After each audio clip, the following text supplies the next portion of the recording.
In 1961, Pablo Casals, one of the music world's greatest cellists, was guest of honor at a concert of 400 Suzuki children at Tokyo's Bunkyo Hall. Addressing the audience, he said, as he wept, "I am witness to one of the most moving scenes that one can see. I feel such proof of heart here, of desire of a better world.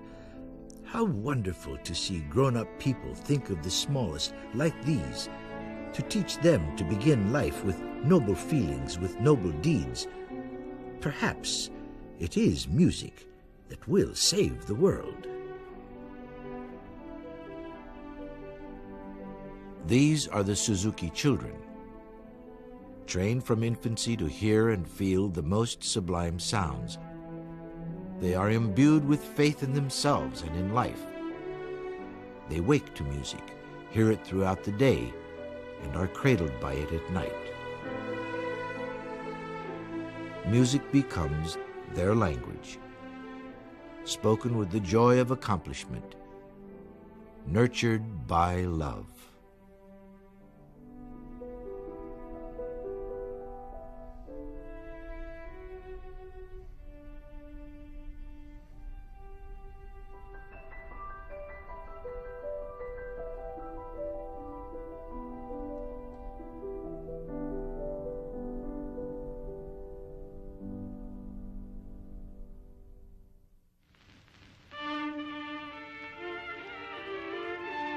In 1929, at age 31, while playing with his Suzuki Quartet, Shinichi Suzuki thought of something so obvious no one gave it a second thought.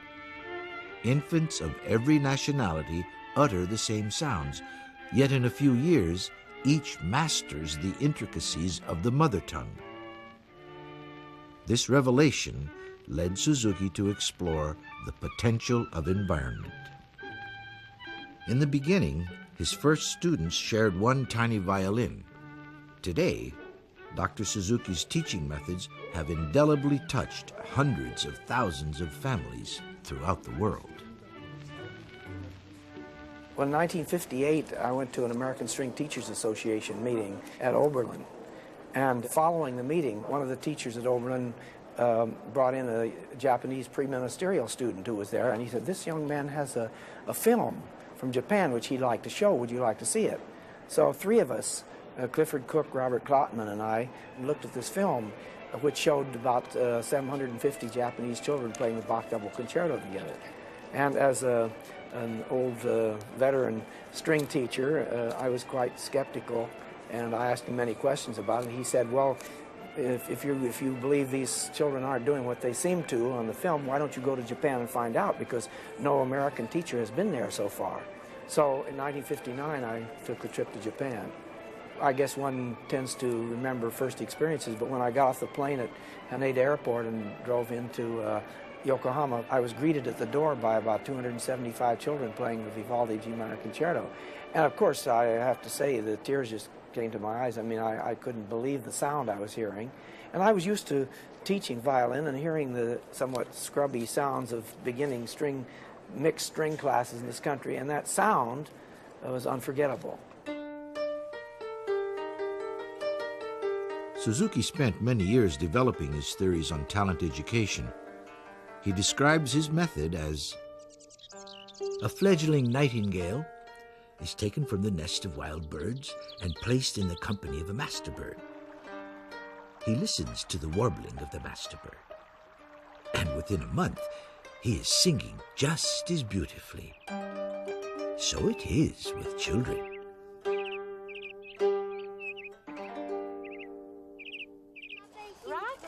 Obviously, kids all over the world learn to speak, even though there isn't any book which says these are the 5 steps that you need in order to be able to speak. Indeed, it's almost impossible to prevent them from learning how to speak. In fact, if kids live in a culture where there are 2 or 3 languages, they'll pick them all up. And indeed, if the mother only speaks one language and the aunt only speaks another, they'll direct the language appropriately to those 2 people. I'm sure many people through the history of the world have hypothesized that you could learn other things the way you learn language, if you're bathed in it, if it's part of a natural intercourse among people. But the difference with Suzuki is he took this idea very seriously. When he researched this himself, he began to really pinpoint the steps that go into language learning. And he discovered some very specific things which he then incorporated into the approach for teaching the violin. It's really a very simple procedure that goes on the way children learn to speak. Suzuki's mother tongue method uncovered a direct correlation between language learning and talent education. As with speech, music learning begins at a very early age when the mind is most receptive.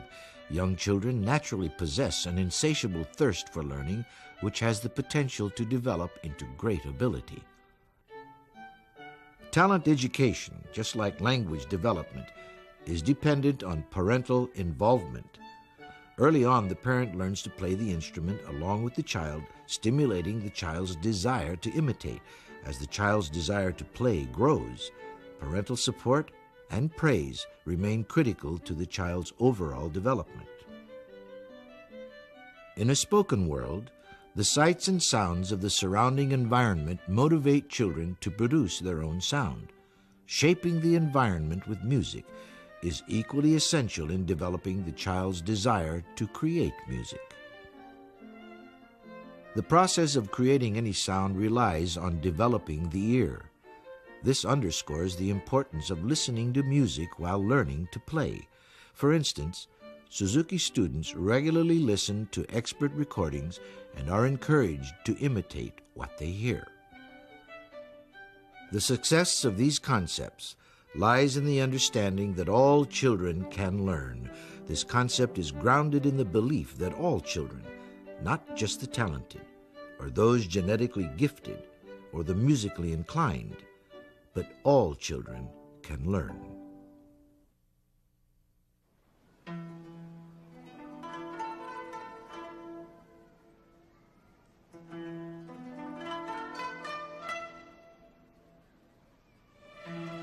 In 1853, Japan's 250 years of isolation was shattered by American warships in Tokyo Bay. Under the orders of U.S. President Millard Fillmore, Commodore Matthew Perry forcibly opened Japan's doors to worldwide navigation and trade, closing the era of Japan's feudal social and political system forever. In 1868, a new leadership emerged under the young Emperor Meiji. This period, known as the Meiji Restoration, was the beginning of the modernization of Japan. Politically, intellectually, culturally, and militarily, Japan would seek to grasp the new world with a single embrace.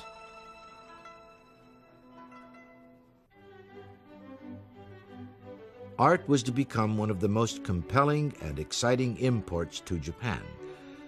European artists who had long been influenced by Japanese woodblock prints reciprocated by bringing to Japan Western recording technology, and for the first time, the Japanese were able to hear the works of Europe's master composers: Bach, Mozart, Beethoven, Verdi, Wagner. These powerful new sounds stirred great new emotions. From the time of his great-grandfather, Suzuki's family worked at home making the traditional shamisen, a three-stringed banjo-like instrument. But his father, Masakichi Suzuki, was fascinated by the violin. One day he borrowed a violin overnight and made drawings of it. And in 1888, he made his first violin. And from that beginning, he was to build the largest violin factory in Japan. Shinichi Suzuki was born in 1898 in Nagoya, Japan, and as a boy, he viewed the violin factory as just another playground. Suzuki tells the story about he and his brothers who used the violins as bats for playing ball. And that was the first time he realized that there was any importance to the instrument. And so when Suzuki first heard a violin, he heard a recording of Misha Elman, which so thrilled him that he had to go out to the factory and get a violin and try it. In his book, Nurtured by Love, Suzuki writes, "The first record I bought was Schubert's Ave Maria, played by Misha Elman. The sweetness of Elman's violin was like something in a dream. I was enthralled. My soul was moved. I brought a violin home from the factory and tried to imitate Elman. I had no score.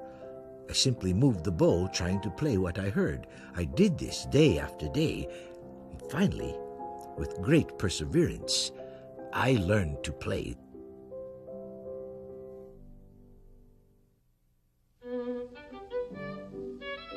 When Shinichi Suzuki was 20, he met a gentleman who was once a schoolmate of the Marquis of Tokugawa, a direct descendant of the Tokugawa shogun.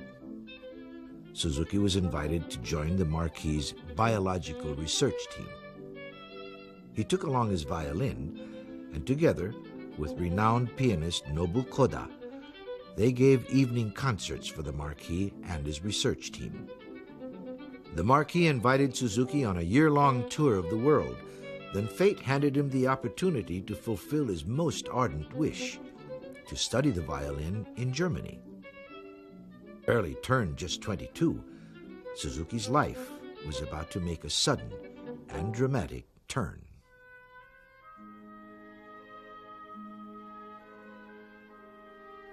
World War I had left Germany in chaos.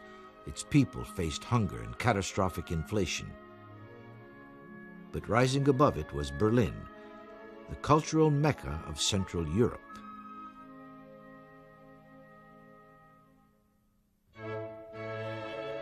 Music was one of the crowning glories of 1920s Berlin. There were 3 opera houses plus the Berlin Philharmonic.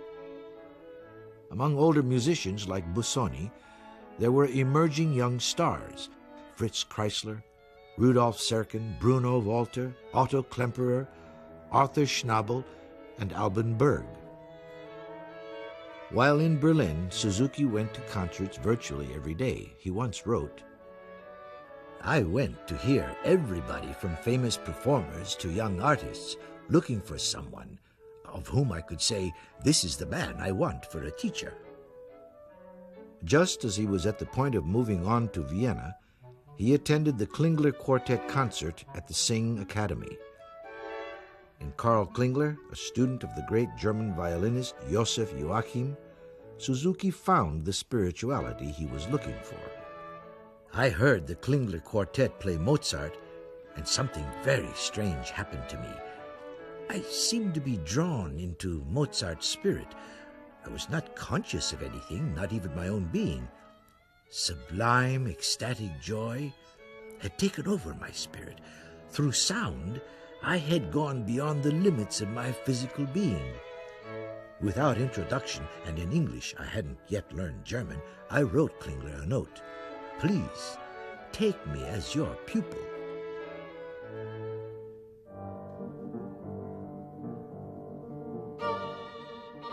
During his study with Karl Klingler, and now under the wing of his German benefactor, Dr. Leonor Michaelis, Suzuki entered the cosmopolitan world of Berlin's social life. But Michaelis would leave Germany because of the rising tide of anti-Semitism. So he entrusted the care of young Suzuki to a personal friend, Dr. Albert Einstein. A violinist himself since the age of 6, Einstein would soon include Suzuki among his circle of friends. At a dinner party one evening, Suzuki was asked by Einstein to play. After listening to him play the Bruch Concerto, an elderly lady remarked, "I really can't understand it. Suzuki grew up in Japan in a completely different environment. In spite of that, his performance clearly expressed to me the Germanness of Bruch. Is such a thing possible?" Dr. Einstein replied, "Madam, people are all the same."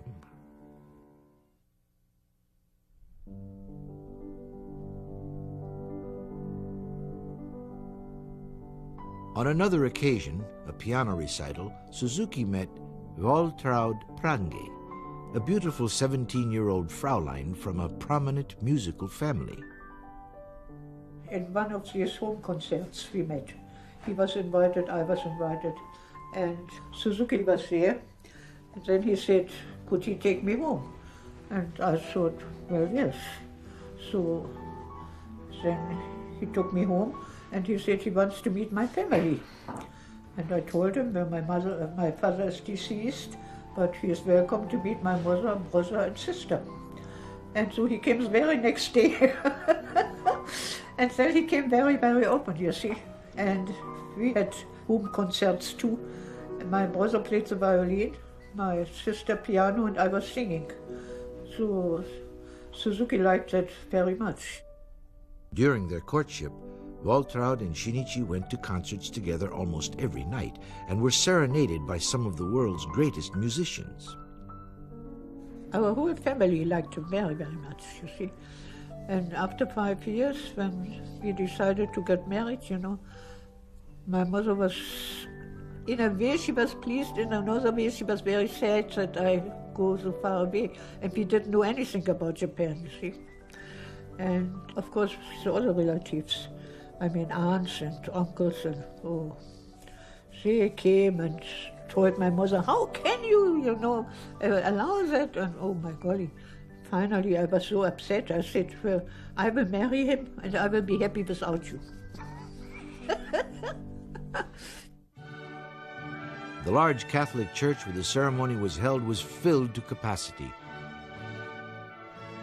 As for Waltraud's mother's relatives, they were all there.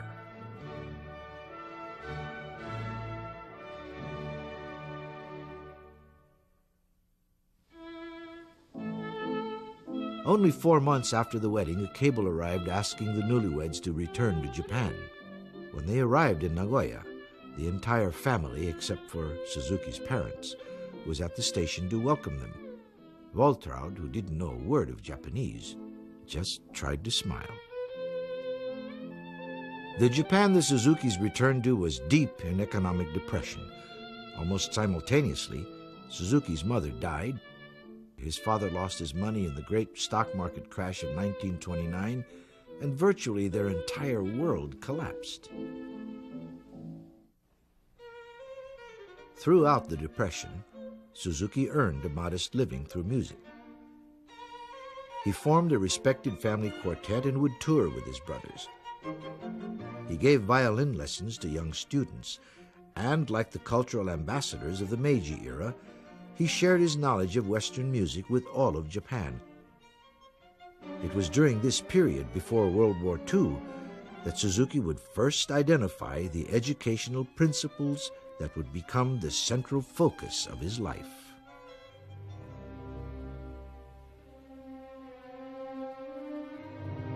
The now worldwide depression shattered Japan's fragile democratic institutions, and by 1931 convinced that prosperity depended on controlling the resources and markets of China and Southeast Asia, Japan's military leaders would seize Manchuria, ravage Shanghai, and would covet the world.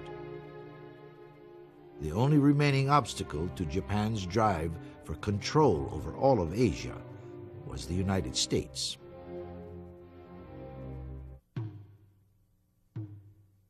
To destroy this obstacle, on December the 7th, 1941, Japanese forces attacked Pearl Harbor.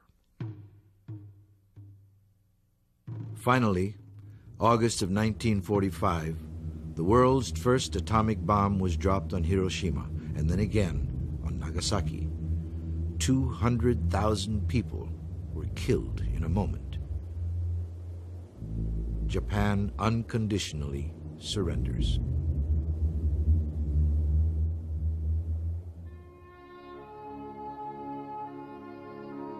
Rubble, twisted metal punctuated the desolate urban landscape of post-war Japan.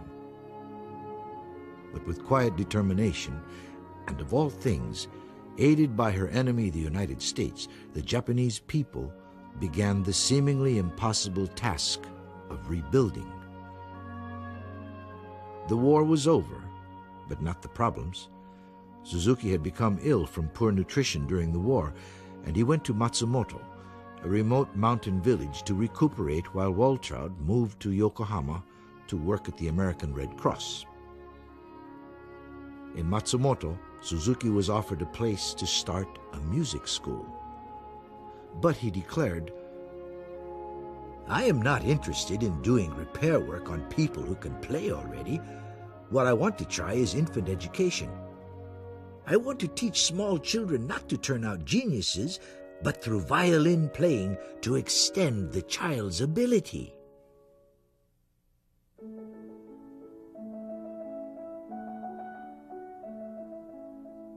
In very young children, Suzuki recognized hope for his country and for humanity.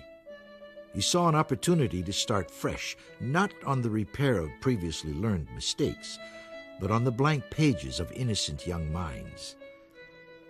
His approach to talent education would come from that single, unforgettable insight he had before the war when he realized every Japanese child speaks Japanese. Speaking fluent Japanese requires a very high ability, but a 6-year-old has already learned 3,000 words and speaks with greatest ease. In that moment, Suzuki realized that born within every child was an extraordinary capacity to learn a universe of knowledge, language, mathematics, music. If he could find a way to unlock their potential, he could bring to all children a way to help them fulfill that potential. Suzuki exclaimed, "What a wonderful discovery it was for me that day! My study of man and talent, as well as my quest for the mother tongue approach to music, began."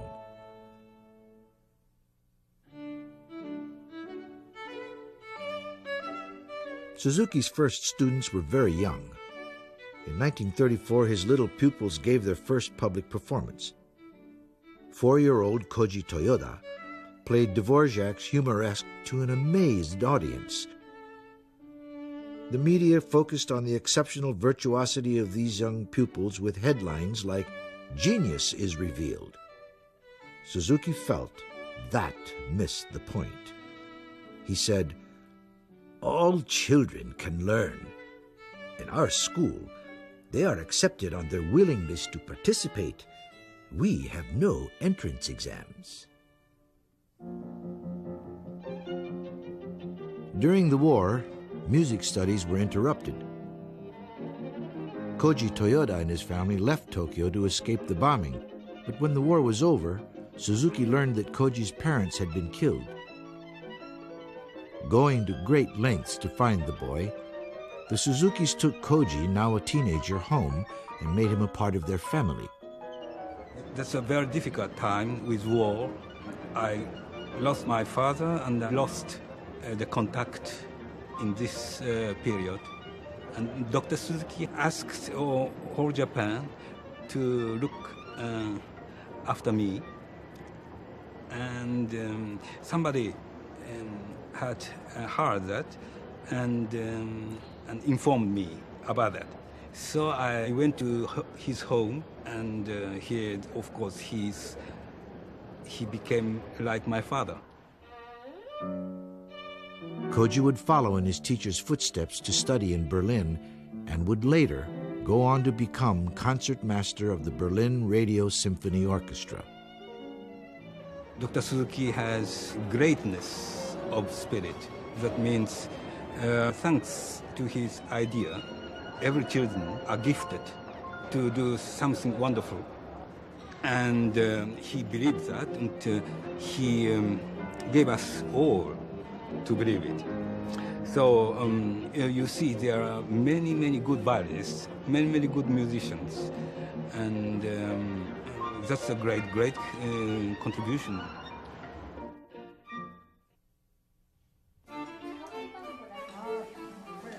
Waltraud has been with Shinichi through sickness and health and through many painful separations during the war, and he remains to this day her ideal. He was the most wonderful person I can think of. And he still is. He never changed. And this is, you know, I went through 2 wars, through world wars, and I have seen people change so much. I mean, you think, oh, that's a very nice person. And then during the war, they are just the opposite, you know. But Suzuki never changed. He was and is a wonderful person. During the early years of the talent education movement, Waltraud Suzuki acted as her husband's secretary and personal assistant. She was among the first to envision the impact the Suzuki method would have worldwide. It was through her insistence that John Kendall, the first American to visit Suzuki, was invited to journey to Japan to witness the Suzuki method firsthand. I always came on Saturday, Sunday, and then I found a stack of letters here, unopened, you see. And I see all from the same person, from Professor Kendall. And I said, what's all this? So Suzuki said, oh, I read only one letter, and he wants to come. I said, now, and? Did you answer? He said, no. So I opened all the letters, you see, and always, why don't I ever get an answer? Is it possible to come? And I said, my God. So I said, what do you think? He wants to come. He says, all right, then he can come. So I wrote, you're welcome to come. And he came. Then Professor Kendall, he was so amazed, He said, I don't think the American mothers will do that. I said, I think they will, because every mother wants the best for her child. So why don't you first try it and then say something? Following his return trip from Japan in 1959, Kendall wrote a paper on talent education in the Bach and Presser Foundation report. In the report, Kendall said, there are nearly 75 teachers, 4,500 students in approximately 45 different centers in Japan. Probably 8,000 students who have studied or who are presently studying have been part of the talent education movement. The primary purpose of talent education is not to train artists, but to give all children the opportunity to develop the amazing potential which is illustrated in their ability to learn their mother tongue. In 1964, Suzuki made his first visit to the United States. A concert tour was organized to bring 10 young students to America. The children were chosen not for their virtuosity, but for their availability.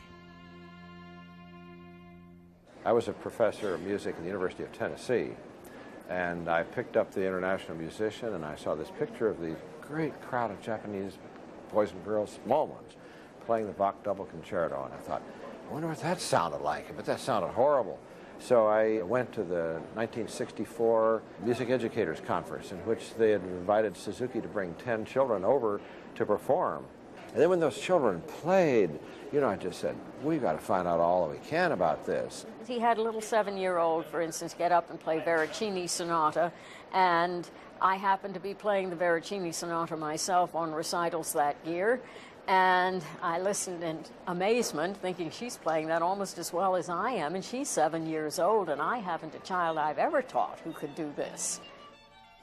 Their tone was so magnificent. A great lump came in my throat because it was so, even to think about it, it sort of gives one a chills, because there just never had been anything like that. If it hadn't been for Dr. Suzuki, I never would have had the opportunity of seeing what wonderful things children can do. The bow flies away, the mother picks it up. This was how Suzuki described the essence of early talent education. All children whose families were willing to invest their time and effort in a better future for them could be educated to have a noble mind and splendid ability. I think one of the most important things that he has done up to this point is give us the insight that every child can learn. So many times we say that, that child, well, they have a problem, they can't do this, but every child can, and he's proven it with children who are handicapped, with unbelievable handicaps. Suzuki found proof of his beliefs in a 6-year-old girl who had suffered from infantile paralysis. She couldn't hold the bow for very long before her right arm and hand would twitch violently and the bow would fly out of her hand. The bow flies away. The mother picks it up. Within 6 months, through the infinite patience of the mother and the teacher, the child was able to play Twinkle, Twinkle, Little Star all the way through, and as she gained control of her right side, gradually she could move normally.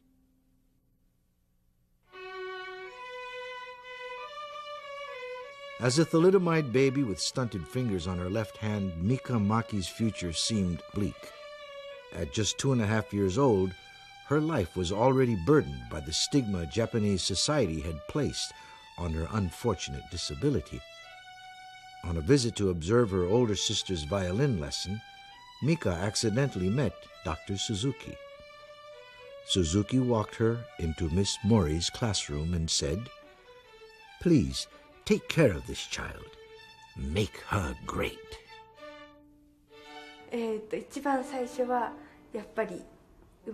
Of course, in the beginning it was hard since I was not able to use my arm from the time I was born. I couldn't even hold a bowl of rice or a can of juice. I didn't have any strength in my hand, so of course I couldn't hold the bow. I remember one time while Mika and her mother were commuting to our school, the bus suddenly jolted. While holding a can of orange juice, she suddenly switched it to her left hand. Before then, she couldn't have held the can because the muscles in her arm were so weak. The muscles were so weak. But now she could grab the can. In the bus, she said she drank the juice right then. When the bus jolted, she must have held on with her right hand, leaving only the left hand free. I heard that she and her mother cried, holding each other on the bus. Isn't it wonderful? You can use your left hand. When I heard this story, I was also pleased. I didn't really intend to make her left hand stronger, but because she was practicing her bowing, she developed strength. The biggest change in my life was being able to use my left hand freely. Emotionally and psychologically, I was always hiding my hand in front of people. I spent much of the time crying.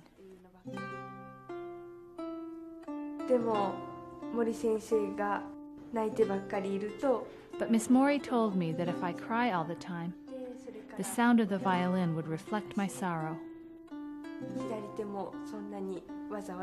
Since then, I began to laugh more often. I stopped hiding my hand and began to use it naturally. Also, things I thought I couldn't do before, by practicing, by repeating them over and over, like the violin. I proved to myself that I could accomplish anything. Dr. Suzuki is fond of saying that his method is for the good of all children. As far as I know, Suzuki never studied psychology formally, and yet he has a kind of intuitive understanding of kids, which I find very, very unusual. He arrived at something which, on the one hand, really respected children for who they are, didn't try to make them into something else, but yet on the other hand, really got them to appreciate and to perform music in a way which we who don't know about Suzuki might not have thought was possible. He respects the person. He recognizes what they have inside, and he tries to bring it out. And he goes about it whichever way, communication-wise, psychology, his psychology of teaching, just watching him teach many different people. He just switches the right avenue for each individual person, and they all respond to him. He can convey things to the children and get results in just a really magical way. And I think his teaching is effective not just in that he can get these magnificent results, he gives them something for keeps. And it really becomes, in a way, a life-changing or very momentous occasion.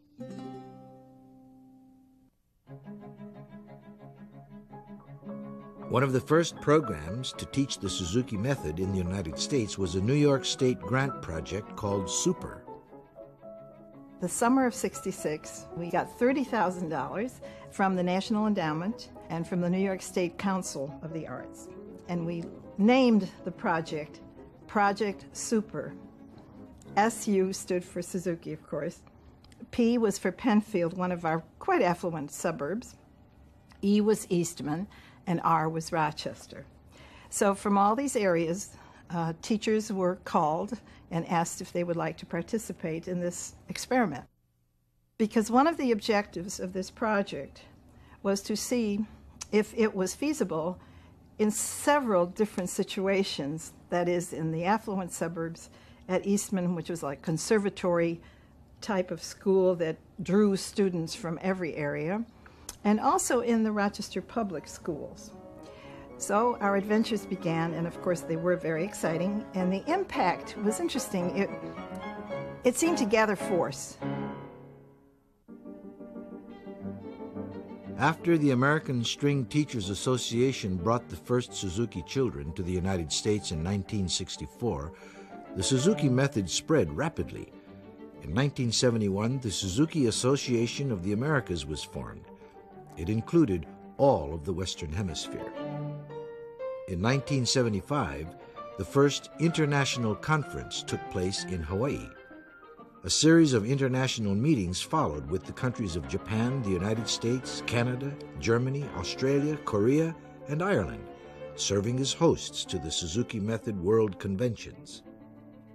The SAA's prime purpose has been to bring Suzuki people together, to sponsor things for Suzuki teachers and parents and children, and to develop more teachers to offer training, and to try to raise the standards of excellence in teaching. It's probably our prime focus is the development of teachers. And now we're at a point where we want to create recognition of what is a Suzuki teacher. And so we want to create a very highly professional organization that reaches teachers in organizations at a local level, a state level, a regional level, a national level, and the International Suzuki Association. At the 1983 Matsumoto Conference, the ISA, the International Suzuki Association, was formed. In 1991, the ISA became the sponsor of the conferences. Dr. Suzuki has been a very strong influence at all world meetings.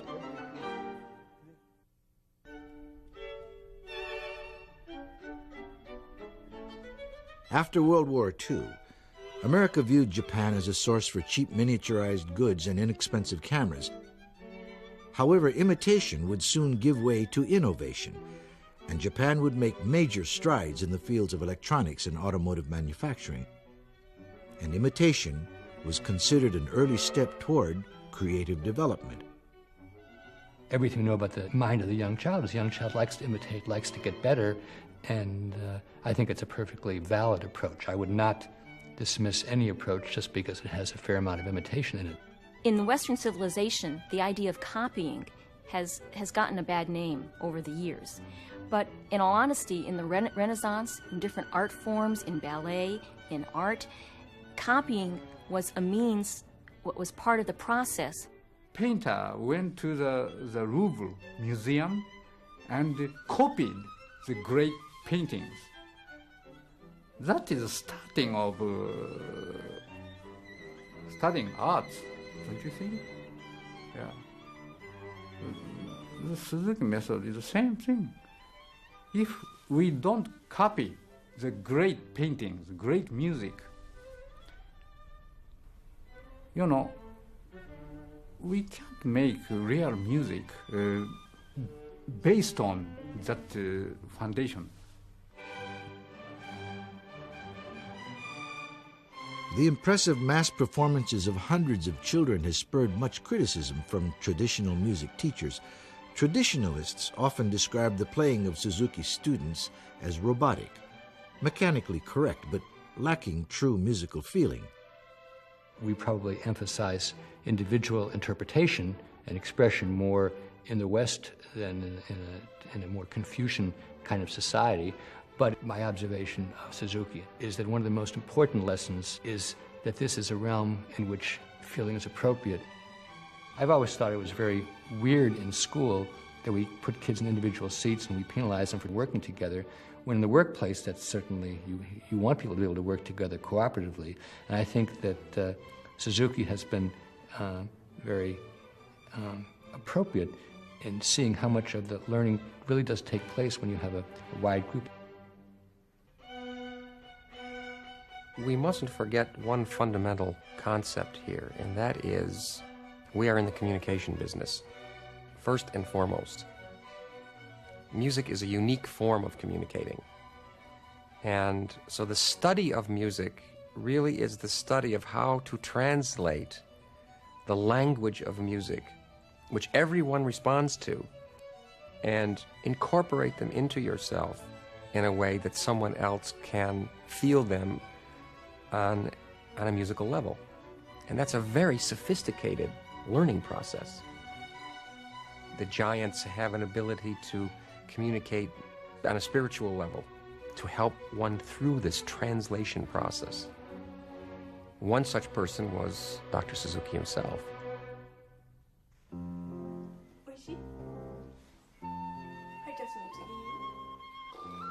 Mass concerts have also been equated with mass production.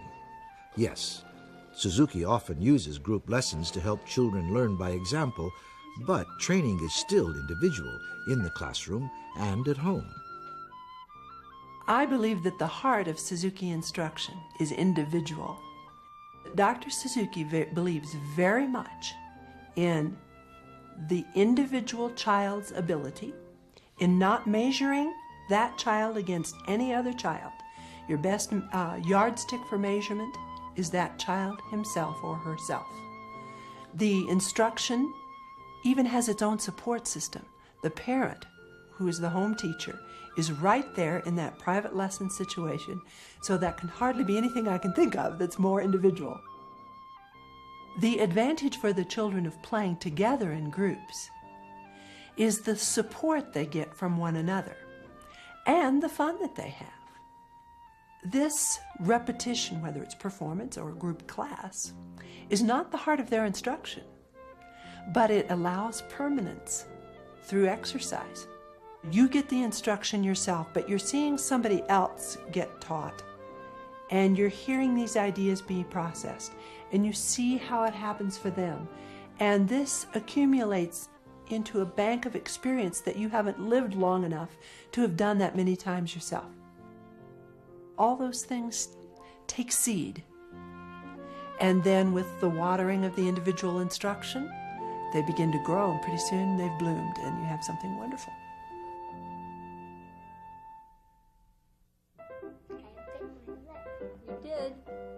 One final misconception is that the Suzuki children don't read music. Instead of etudes and scales, Suzuki studies begin with real music. Students are taught to play first and then to read music once the playing skill has been established. A lot of traditional teachers don't understand much about Suzuki method, and they feel that the kids never learn to read music. That's the biggest criticism. I would say to them that yes, children do learn to read music and they become excellent readers. We just wait until they're reading ready. We don't start them reading music at age 4 because they're not ready. They don't understand symbolism on paper. We in this country were so excited about the value of the ear training that Dr. Suzuki's approach allows, that perhaps we did make errors in our timing, not in what we did, but in the timing. I remember one of my own children,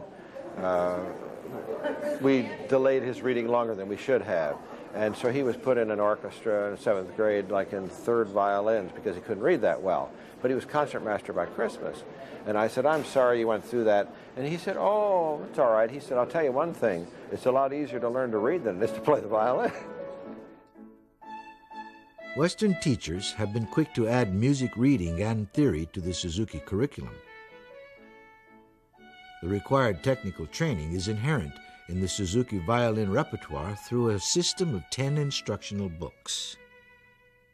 This step-by-step method has been adapted for the piano, viola, cello, flute, harp, guitar, bass, and recorder.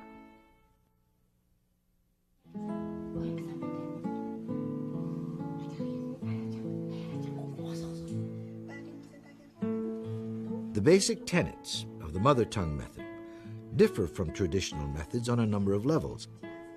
Unlike methods which often wait until the age of 9 before training begins, The Suzuki method is known for the enormous progress which occurs with students as young as 2 and 3.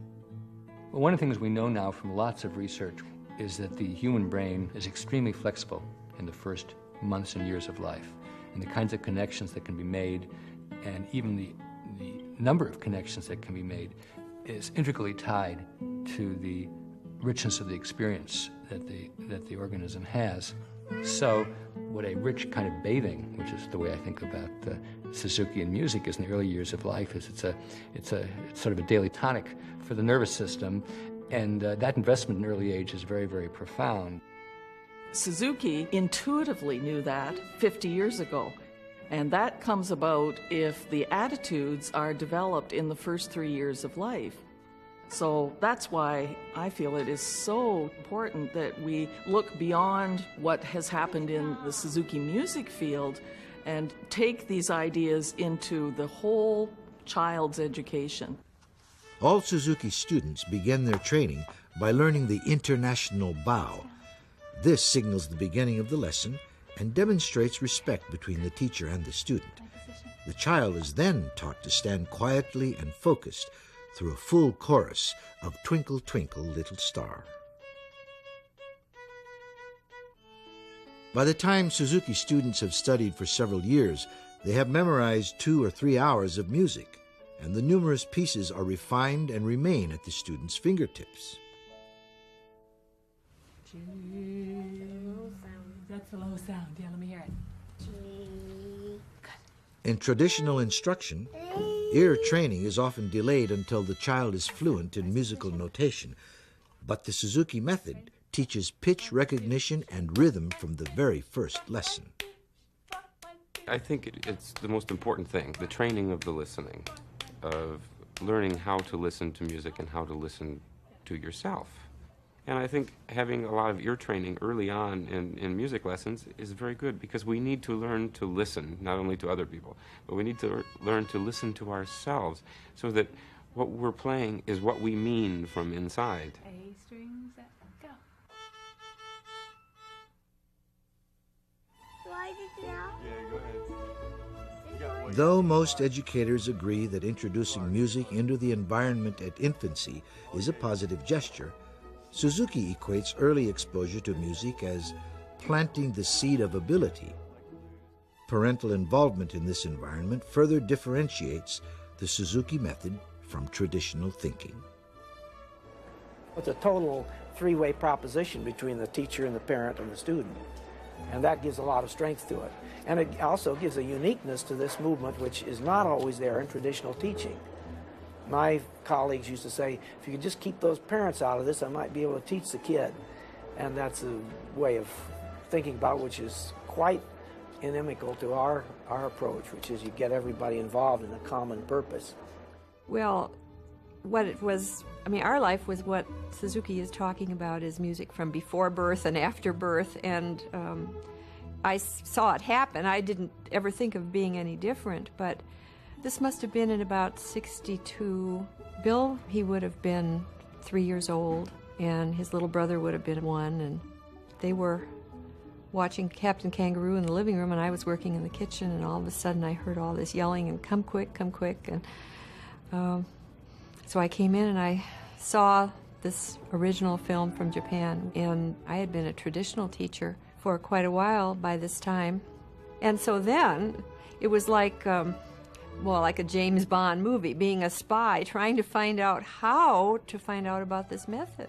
From the ages of about 5 to 8, I suppose, it was something fun to do. I did that. I also went out in the backyard and played ball and broke windows and all the other things that kids do. I did enjoy the sound, and also I think the social aspect of it, the positive approach, encouragement and gentility, if you will, is something that I think my parents related to very well, not only as music teachers, but in parenting. I think one of the leading things that makes the Suzuki method different and so successful is the many ways it motivates the child. And there can be no better motivation than knowing that your parents think that you're really doing something wonderful. And of course that's shaped my life. The guiding principle of talent education is character first, then ability. The goal is not to create a professional musician, but to create a better human being.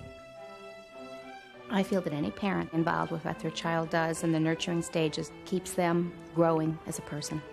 As a teacher, that makes my job much easier to know that the child is hopefully working on what they should work on at home and then come back to the lesson prepared. One of my roles at the beginning of the year is to make it clear to their parent that they may not have musical experience, but they can still take on this project as long as they have time to spend with their child at home. And I think that's something we still keep working on because people are so involved and overworked that finding time, quality time to work with their children is one of my primary goals as a teacher. Right now, just think about you and the chair. Being the type of child my daughter is, it makes me have to look at our relationship and the struggles that I see with us. When we're having struggles with the cello, we're usually struggling outside of there. So for me, it teaches me a lot about myself, and it makes me have to be more flexible.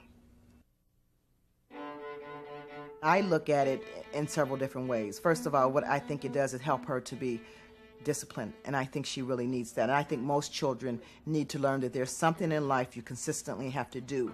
And it also teaches them that to be good at something, many times you can become good by simply repeating it over and over.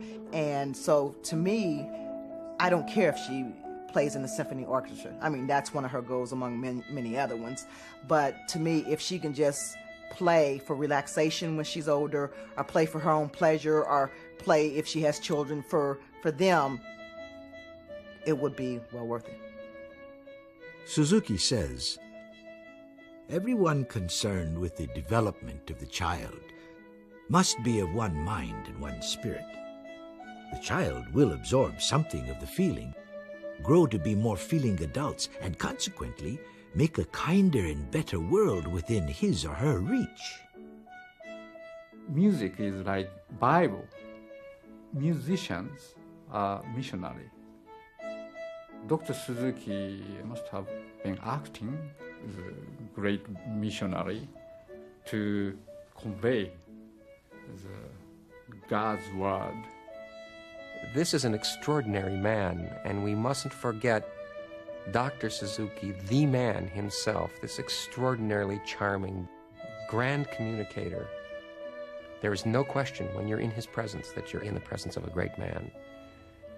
It's the communication that was the genesis of this whole movement, to communicate with young people in a war-torn country, to do something with their parents that would bond them and make their world a little bit more beautiful. That's what it's all about, and that's what must prevail.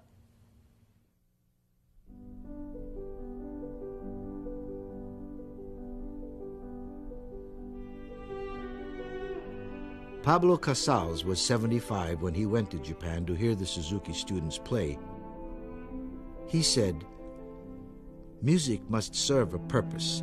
It must be a part of something larger than itself, a part of humanity." It is this spirituality that Dr. Shinichi Suzuki seeks to bring to the world. To quote him, "When the human race created the culture of speech and writing, it also produced the sublime culture called music. It is a language that goes beyond speech and letters, a living art that is almost mystical. Yes. Bach, Mozart, Beethoven live clearly and palpably in their music and speak forcibly to us, purifying us, refining us, and awakening in us the highest joy and emotion. It was Mozart who taught me to know perfect love, truth, goodness, beauty. He left me a legacy. In his place, I am to further the happiness of all children. He has shown me the immortal light." Mozart says to me, Life is sad, yes, but there is love. Let us go along together and comfort one another. Through the words of Issa, an 18th century Japanese poet, I understand Mozart ever more clearly. In one of his poems, Issa wrote, "Be it as it may, all my life is in your hands, now at the end of year. Though I am aware evening bells my curfew toll, I enjoy the cool."